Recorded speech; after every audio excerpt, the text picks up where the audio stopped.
Hello friends, कैसे हैं आप सभी। स्वागत है आपका हमारे इस यूट्यूब चैनल पे।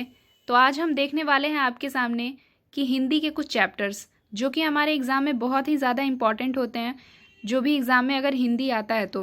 और ये टॉपिक जो आज हम आपके साथ पढ़ने वाले हैं वो है वाक्य भेद। ये बहुत ज़्यादा इम्पॉर्टेंट होता है। आपने अगर DSSB का पेपर दिया है, DSSB का, तो वहाँ पे ये आते हैं हमेशा, सरल वाक्य, मिश्र वाक्य और संयुक्त वाक्य। ये हमेशा एग्ज़ाम में आते हैं। मैंने खुद पेपर दिया है, उसमें हमेशा ही एग्ज़ाम में आते हैं। इसके बिना पेपर ही नहीं बनता है। तो क्यों नहीं हम इसको पढ़ लें। और ये इतना सिंपल है कि आप इसको एक बार पढ़ लीजिएगा तो आप क्वेश्चन बिल्कुल सॉल्व कर लीजिएगा। तो चलिए हम देखते हैं इसको। सिर्फ 5-10 मिनट में आप सीख लेंगे और हमेशा पूरे क्वेश्चन को सॉल्व एकदम सही एक्यूरेसी के साथ सॉल्व करके आएंगे। तो चलिए, वाक्य भेद। इसमें 3 तरह के वाक्य होते हैं: सरल वाक्य, मिश्र वाक्य और संयुक्त वाक्य। जैसा कि आप देख रहे हैं, यही 3 हमारे एग्ज़ाम में इंपॉर्टेंट होते हैं। देखिए, हमें पढ़ना इस तरह से है कि हम कम टाइम में बिल्कुल अच्छे से पढ़ लें और वही चीज़ पढ़ें जो हमारे एग्ज़ाम में आ रही है। हम अपना टाइम वेस्ट नहीं करें। ओके, तो चलिए फ्रेंड्स, हम देखते हैं सरल वाक्य क्या होता है। सरल वाक्य होता है कि जिस वाक्य में केवल एक उद्देश्य और एक विधेय हो, अथवा उसके अनेक उद्देश्यों का सभी विधेयों के, ये सब जो है डेफिनेशन लिखा है। आपको बस सरल वाक्य देखना है और मिश्र वाक्य में आपको डिफरेंस देखना है, तभी आपको समझ में आ जाएगा। जैसे घोड़ा तांगा खींचता है। ओके, तो घोड़ा तांगा खींचता है एक सरल वाक्य है, इसका एक ही उद्देश्य है और इसमें एक ही विधेय है। ओके, आपको अगर उद्देश्य और विधेय समझ में नहीं आ रहा है तो आपको इससे कोई परेशानी की बात नहीं है। अभी आप मिश्र वाक्य देखेंगे तो आपको बिल्कुल समझ में आ जाएगा। इसमें एक सिंपल सेंटेंस होता है, घोड़ा तांगा खींच रहा है, तो वो सरल वाक्य हो गया। ओके, तो चलिए हम मिश्र वाक्य देखते हैं।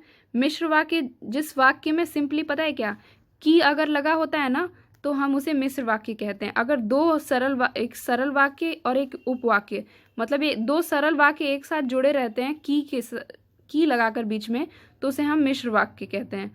ठीक है, और एग्जाम में हमेशा ऐसे ही आता है, 2 वाक्य दे देंगे और बीच में की से जुटा हुआ होगा, तो आपको मिश्र वाक्य सिंपली टिक करना है। उसके बाद आता है संयुक्त वाक्य। संयुक्त वाक्य में होता है कि 2 मिश्र वाक्य लग जाएंगे या 2 सरल वाक्य लग जाएंगे, तो वो मिश्र वाक्य होता है। मिश्र वाक्य में कह भी रहा है डेफिनेशन में, जिस वाक्य में 2 सरल या मिश्र वाक्य परस्पर किसी अव्यय के संयुक्त हो, उसे संयुक्त वाक्य कहते हैं। मतलब या तो 2 सरल वाक्य, एक सरल वाक्य इधर और एक सरल वाक्य इधर, ये और के साथ जुड़ा हुआ हो, तो हम उसे संयुक्त वाक्य कहते हैं। ओके, मिक्स्ड सेंटेंस आपने सुना होगा, इंग्लिश में हम पढ़ते थे, तो वैसे ही हिंदी में भी यहाँ सेंटेंस के टाइप्स हैं।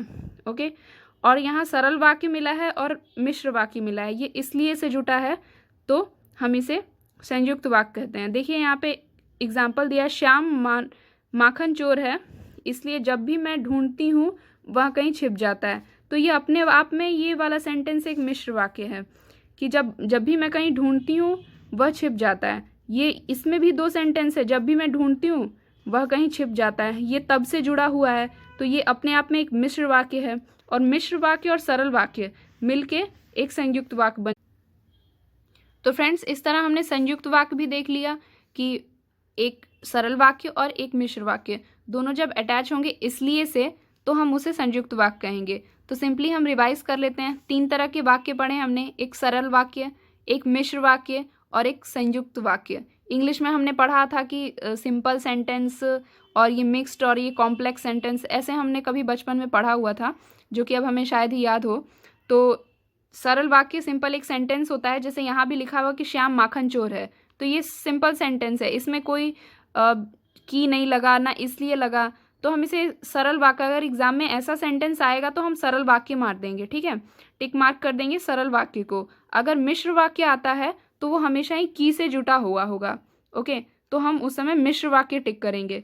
जब संयुक्त वाक्य होगा तो आपको दिखने में लगेगा कि सेंटेंस बड़ा हो रहा है, या फिर 2 सरल वाक्य से वो जुटेगा, वहाँ की नहीं लगा होगा, वहाँ और लगा होगा, तो आप उसे संयुक्त वाक्य टिक करेंगे। ओके फ्रेंड्स, मैं आपके सामने ये वीडियो इसलिए लेके आ रही हूँ क्योंकि DDA का पेपर है। अगर आप देने जा रहे हैं तो DDA का फॉर्म फिलअप कर रखा है आपने, तो DDA के एग्ज़ाम में हिंदी ज़रूर आएगा। वहाँ पटवारी का एग्ज़ाम है, उसमें हिंदी सिलेबस में दे रखा है, तो हिंदी में वो ऐसे ही क्वेश्चन पूछेंगे जो कि मैं आपके सामने लेके आ रही हूँ। मैं हर दिन एक एक वीडियो डालूंगी और वीडियो में वही कंटेंट रहेगा जो कि एग्ज़ाम में आते हैं। DSSB के एग्ज़ाम की तरह ही यहाँ पे हिंदी आएगा, तो मैं आपको उतना ही पढ़ाऊँगी जितना आपकी एग्ज़ाम में आते हैं। ज़्यादा पूरा ग्रामर पढ़ने की हमें कोई ज़रूरत नहीं है, हमें सिर्फ 5-10 दिन में ऐसा पढ़ लेना है कि एग्ज़ाम में हम सारे हिंदी के क्वेश्चन करेक्ट करके आएँ, कम से कम 80% तो करेक्ट करके आए ही हैं। तो क्योंकि मैंने भी एग्ज़ाम दिया था, मेरा भी 80% हिंदी करेक्ट था, तो वही छोटे छोटे टॉपिक्स और थोड़े थोड़े पढ़ के जाएँ ताकि एग्ज़ाम में हम अच्छा कर पाएँ। और फ्रेंड्स, अगर वीडियो आपको अच्छा लगा होगा तो ज़रूर हमारे चैनल को सब्सक्राइब कीजिएगा, वीडियो को लाइक कीजिएगा। तब तक के लिए friends, goodbye and take care.